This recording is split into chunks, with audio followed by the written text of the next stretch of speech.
Meu nome é André Luiz, tenho 48 anos e venho de uma cidadezinha do interior do estado do Rio de Janeiro chamada Barra do Piraí.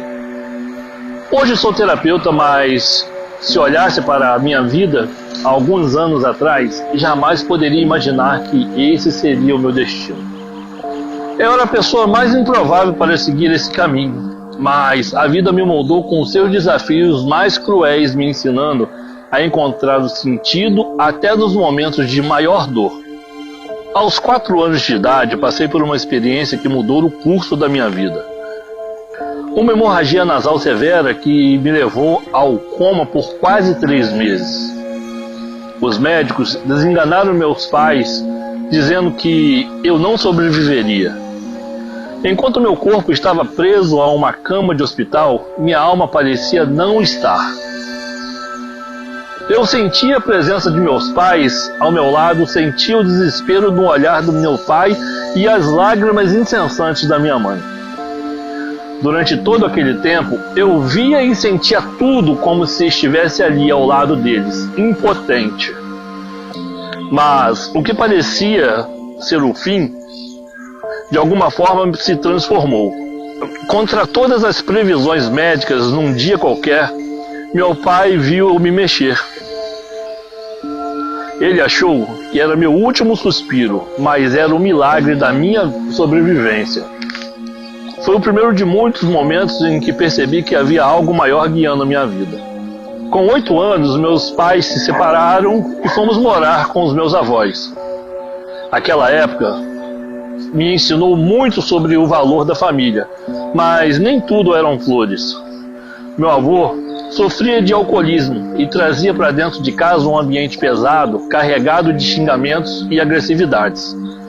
Não foram poucas as noites em que ele voltava bêbado, gritando, xingando, criando confusão, deixando todos à beira do medo. Minha avó, no entanto, era uma mulher de força incrível. Ela suportava tudo, dia após dia, lutando para manter a família em pé. Olhando para trás, vejo como sua força me inspirou a seguir em frente, mesmo quando tudo parecia desmoronar. Meu pai, por outro lado, tinha uma visão muito própria do que era ser homem. Ele acreditava que eu deveria seguir o mesmo caminho que ele, um caminho de conquistas superficiais, onde a masculinidade era medida pelas mulheres que se conquistavam. Aos 12 anos, ele me levou a um bordel para que eu me tornasse um homem. Eu, apenas um garoto sem saber o que fazer, me senti completamente perdido naquela situação. Naquela época, ser macho, alfa, era motivo de orgulho. Qualquer desvio desse padrão, qualquer sensibilidade ou diferença era visto como desdém. Homossexualidade era um assunto quase proibido, um tabu, que muitos sequer ousavam mencionar. Quando entrei na adolescência, muitos dos meus amigos começaram a seguir caminhos perigosos. Drogas, álcool, eram companhias constantes em nossas saídas. Mas toda vez em que me ofereciam algo, uma voz dentro de mim falava mais alto. Essa voz lembrava de minha avó, de todo o sofrimento que ela já carregava nas costas, de toda a luta dela para assegurar a família. Eu não podia ser mais uma dor para ela. Isso me manteve longe de escolhas que poderiam ter destruído o meu futuro. Eu sentia que devia isso a ela. Comecei a trabalhar cedo, aos 13 anos, com minha carteira assinada. Aprendi a responsabilidade de pagar minhas próprias contas, de não depender de ninguém. Cresci com o desejo de ser independente, de conquistar minhas próprias coisas, sem que ninguém jogasse na minha cara que eu devia algo a eles. Esse desejo de ser autossuficiente me guiou por muitos anos, mas ao mesmo tempo me distanciou de partes de mim mesmo que precisavam de cuidado.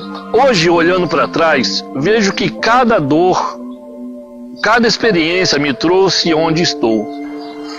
Como terapeuta, entendo que as feridas do passado podem se transformar em fontes de cura. Aquilo que parecia ser o fim muitas vezes é apenas o início de uma transformação. Minha história não é fácil, mas é real. Ela carrega o peso das dores familiares, das expectativas sociais distorcidas, das lutas silenciadas de quem busca um caminho diferente. Se contar todos os detalhes da minha vida, daria um livro.